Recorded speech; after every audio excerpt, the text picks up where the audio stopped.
The Assassin Brotherhood has been betrayed countless times throughout history. From secret Templar moles to bitter failures driven by greed, these traitors destroyed entire branches of the Order and got hundreds of assassins killed. Today, we're breaking down every major traitor in the franchise, what they did, and exactly how much damage they caused. Starting with the one whose betrayal is so minor, historians still argue about whether it even counts. Duncan Walpole. Duncan Walpole is the perfect place to start because his betrayal is not the loudest, bloodiest, or most theatrical betrayal in Assassin's Creed. It is much scarier in a quieter way. Duncan is basically what happens when the Creed runs into a normal, ugly human weakness: ambition. He is not driven by some ancient Isu artifact whispering in his ear. He is not hypnotized. He is not trying to remake the world in his own image. He is just an assassin who decides the Brotherhood is not giving him enough glory, enough money, or enough recognition, so he takes the secrets he was trusted with and walks them straight to the enemy. He is not possessed by an artifact, he is not having some grand philosophical crisis, and he is not covered in blood screaming about destiny. He is just an ambitious assassin who looks at the Creed, looks at the Templars, and decides the secret murder cult with better career benefits is probably the smarter investment. In Assassin's Creed 4, Black Flag, his betrayal is so structurally nasty because he does not just abandon the Brotherhood. He tries to sell out assassin secrets, contacts, and access to the Templars, turning trust itself into currency. The gameplay psychological horror is also really fun because Duncan becomes a ghost you wear. Edward kills him early in Assassin's Creed 4, Black Flag takes his robes, takes his identity, and then accidentally steps into this traitor-shaped hole in the world. For the player,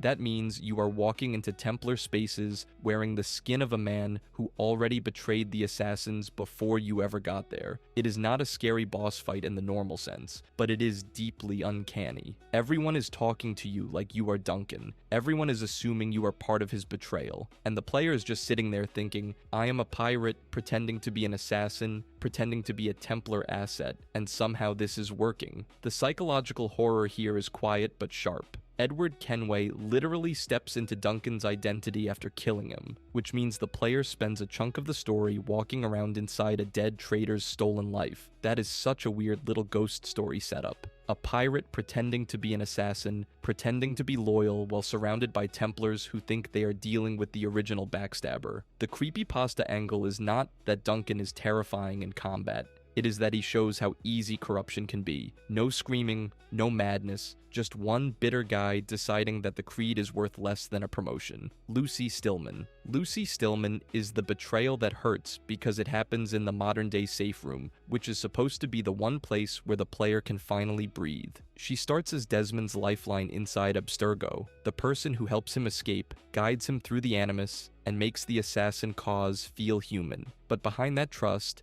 Lucy had secretly defected to the Templars before 2011 after years of isolation, distrust, and separation from the Assassin Order. That makes her betrayal feel less like a sudden heel turn and more like a slow infection that had already spread before the player ever realized there was a wound. Her uncanny corruption is so effective because it happens through emotional access. Lucy was born into the Assassin Order, trained by William Miles, and sent to infiltrate Abstergo. But years of separation, distrust, and isolation eventually pushed her toward the Templar cause. That means her betrayal is not just she switched teams, it is much more rotten than that. She becomes a double agent inside the exact space where the assassins are trying to rebuild Desmond into their best hope. Abstergo uses her to earn Desmond's trust, create the illusion of escape, guide him toward the Apple of Eden, and eventually steer the assassins into handing the Templars exactly what they want. The gameplay horror is that Lucy's corruption sits outside the usual combat loop. You are not chasing her across rooftops or dueling her with hidden blades. Instead, the horror is psychological. The player finds out that the companion who helped build the entire modern assassin support system was compromised from the inside. Her betrayal also connects directly to Clay Kazmarek, Subject 16, whose mental collapse was worsened by the Animus, the bleeding effect, and the revelation of what Lucy had done. So the creepypasta connection is brutal. Lucy is not just a spy, she is a friendly face in a sterile lab, the person standing right beside you while the walls fill with someone else's blood-written warnings. Lucy is not as visually horrifying as a traitor like Jack the Ripper, but her betrayal is colder. She is the friendly face in the room where the nightmare is happening. She is the person who knows the prison layout, knows the test subject, knows the assassin plan, and knows exactly how to make the trap look like rescue. That makes her one of the most unsettling traitors in the series, because the horror is not that she attacks the Brotherhood from outside, it is that she becomes the voice saying, "Trust me," while already belonging to the enemy. Al-Mualim. Mualim is where the betrayal stops being personal and becomes institutional. This is the mentor of the Levantine Brotherhood, the old man at the top of the mountain, the voice of wisdom who teaches Altair what the creed supposedly means. Then you realize he has been using everyone. His obsession with the Apple of Eden leads him to betray the assassins, work with the Templars to acquire it, double-cross them too, and then send Altair to eliminate the people who knew too much. That is not just a leader going bad. That is the entire Brotherhood being turned into a cleanup crew for its own corrupted master. His uncanny corruption is massive because he corrupts the structure from the top down. Al-Mualim's obsession with the Apple of Eden leads him to secretly betray the assassins, collaborate with the Templars to acquire it,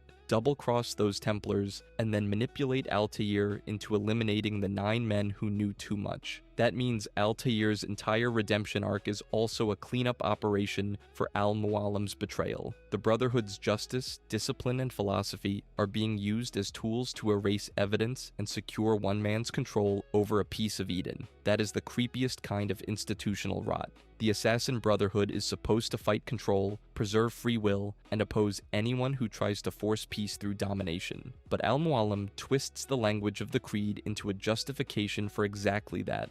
He does not just abandon assassin beliefs, he weaponizes them.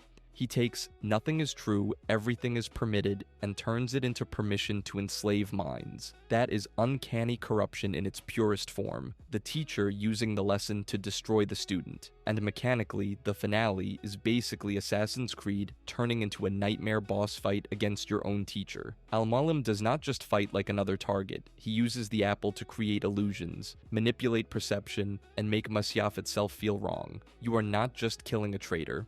You are fighting the man who taught you how to think, while he proves that all his lessons may have been a control system from the beginning. The creepypasta version of Al-Mualim is easy. The beloved mentor in the fortress, smiling calmly while the whole village turns into puppets around him. That lingering denial makes the betrayal feel even more world-altering. Al-Mualim does not just die and vanish from the story. His fall forces Altair to rebuild what the Brotherhood means. It forces the assassins to confront the fact that their own highest authority became exactly the kind of tyrant they exist to stop. So Al-Mualim is not just an early twist villain.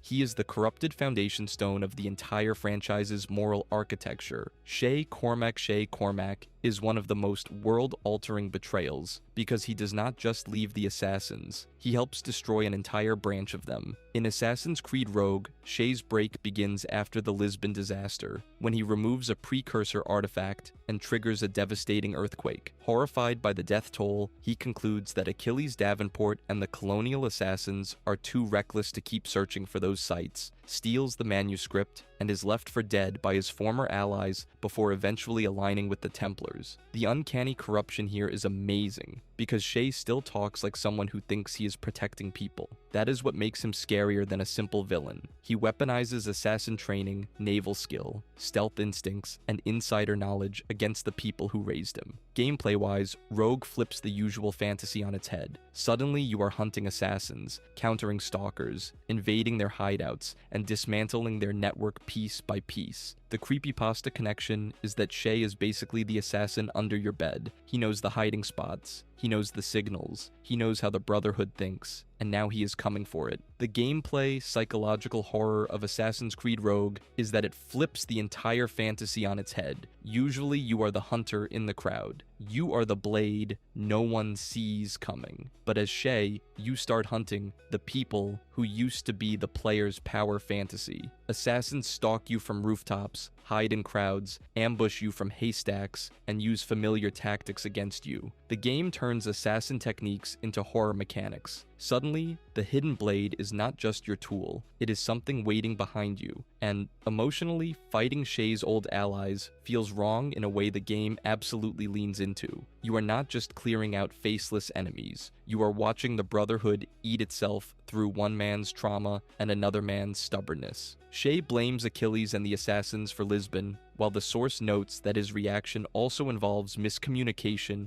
rage, and his refusal to accept his own role in triggering the disaster. That makes him more human, but also more unsettling, because he turns guilt into certainty and certainty into violence. Vali Chel Tradat is political betrayal with a revenge movie soul. A Wallachian noble and former assassin, Vali served the order for almost a decade before turning on them after they brokered a truce with the Ottoman Sultan Bayezid II. To him, that truce was not diplomacy, it was unforgivable treason, because the Ottomans had humiliated his people, conquered Wallachia, and killed his idol, Vlad Tepes. So he defects to the Byzantine Rite of the Templar Order and becomes a living grudge, wearing assassin training like a cursed uniform. What makes Vali unsettling is that he is not betraying the creed because he stops believing in loyalty. He betrays it because he believes his own loyalty is purer than everyone else's. That is classic corruption.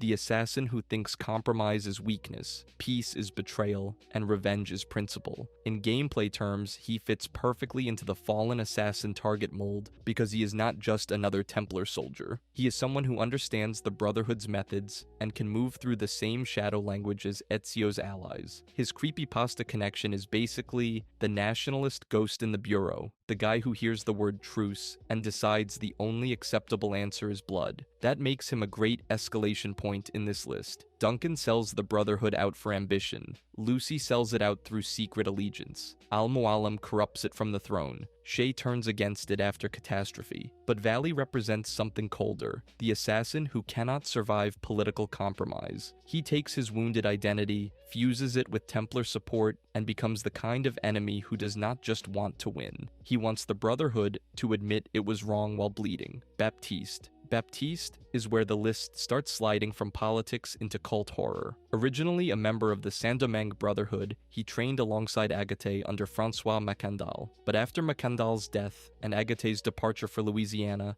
Baptiste felt abandoned, left the Brotherhood, formed his own maroon secret society, and began pretending to be François Macandal himself. That is not just betrayal, that is identity theft as religious horror. The uncanny corruption is that Baptiste does not merely sell assassin knowledge to the Templars or walk away from the creed. He turns the memory of his mentor into a mask. He takes assassin training, charisma, poison, fear, and mythology, then builds a splinter cult around the dead man's name. Gameplay-wise, that makes him feel less like a normal target and more like a boss encounter with a haunted legacy. The creepypasta angle is deliciously dark. Imagine your old brother-in-arms disappearing into the swamp, gathering followers, and coming back wearing your dead teacher's identity like a skin suit. That is Baptiste's whole vibe. The psychological horror comes from the idea that Baptiste is attacking the Brotherhood through memory. He is not just trying to beat Agathe, he is trying to replace the meaning of their shared past. By pretending to be Macandal, he is basically saying, I own the legacy now.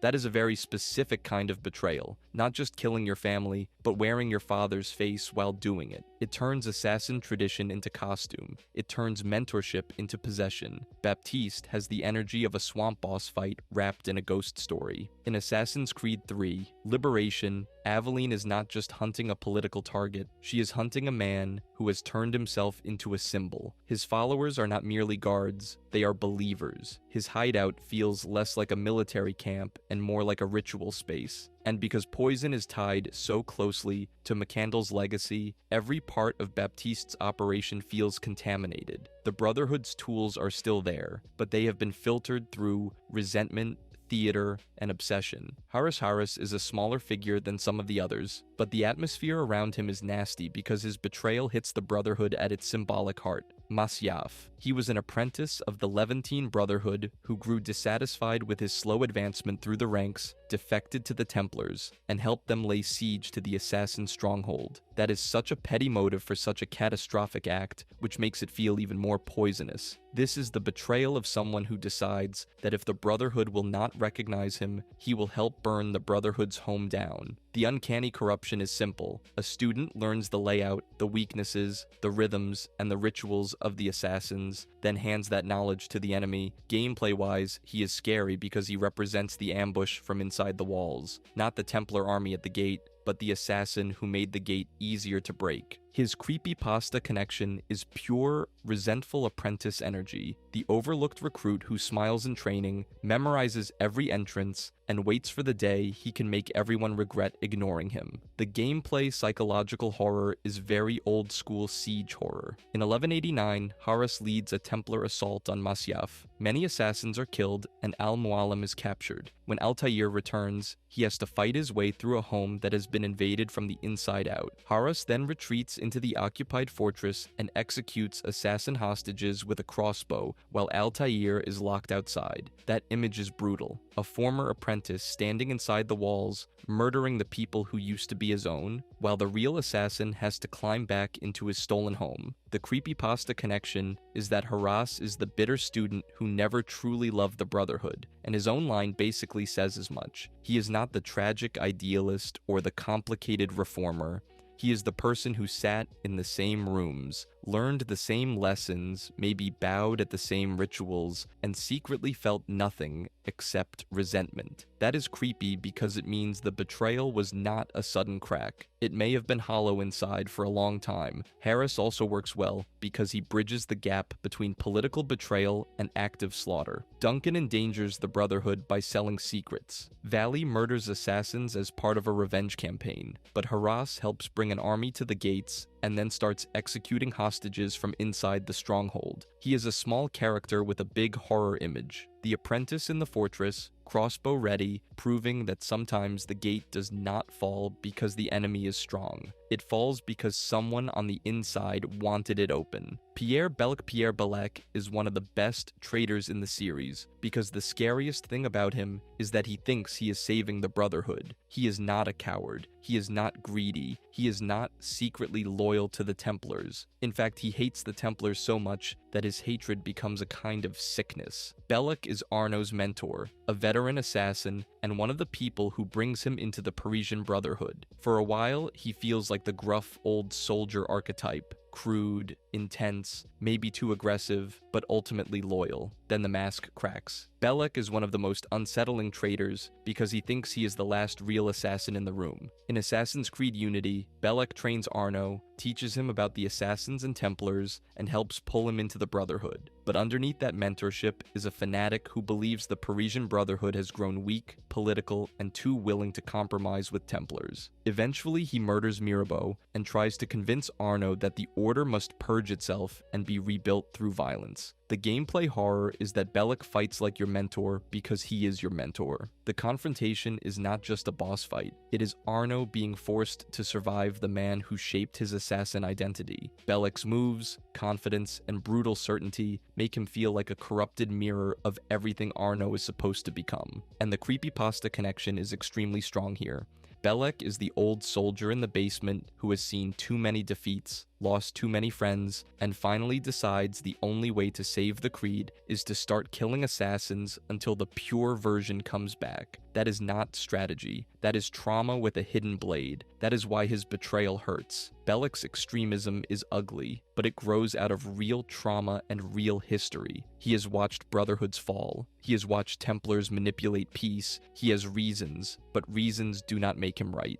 They make him scarier because he has enough truth to make his madness persuasive. He is the kind of traitor who can look you in the eye, call betrayal conviction, and almost make it sound noble. Daniel Cross. Daniel Cross is probably the most terrifying system failure on the list because his betrayal was engineered like a sleeper agent nightmare. He was connected to the assassin lineage through Nikolai Orlov's family, was introduced to the assassins, traveled the world trying to meet the mentor, and then during that meeting, a dormant trigger implanted in his mind activated. He murdered the mentor, fled back to Abstergo, became a Master Templar, and his actions helped enable the modern Great Purge of the Assassin Order.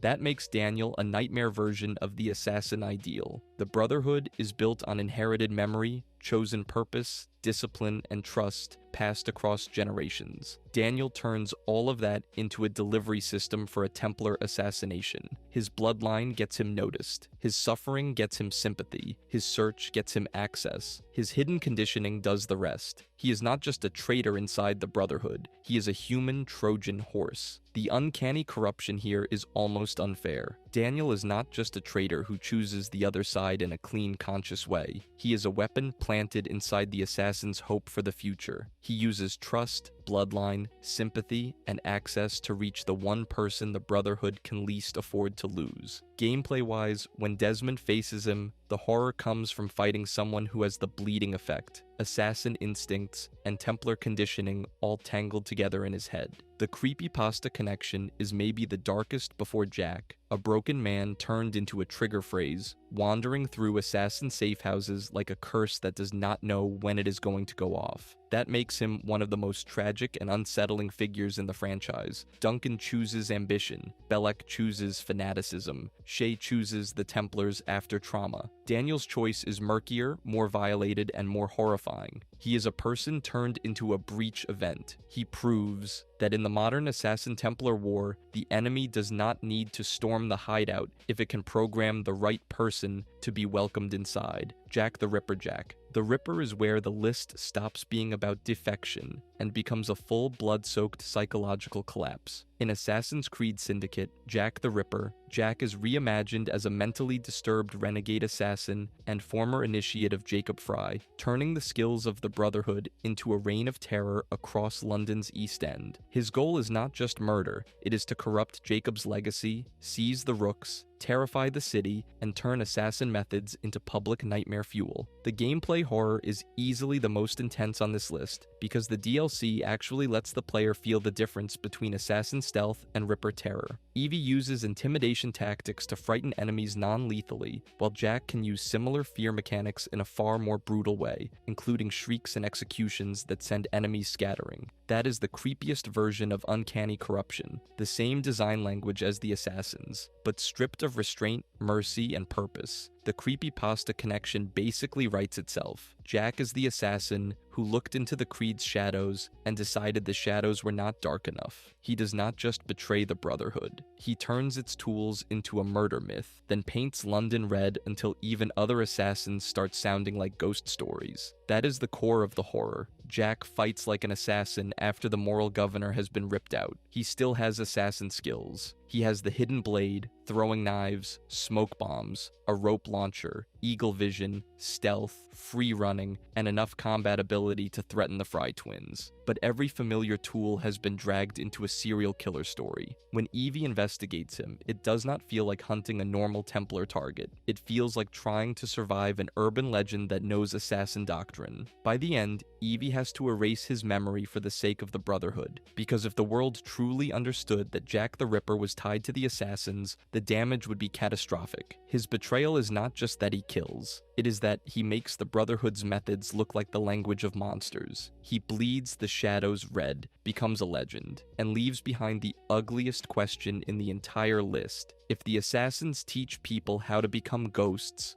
what happens when one of those ghosts decides fear is the real creed? If you enjoyed this video and want to see more, click the video on the screen now.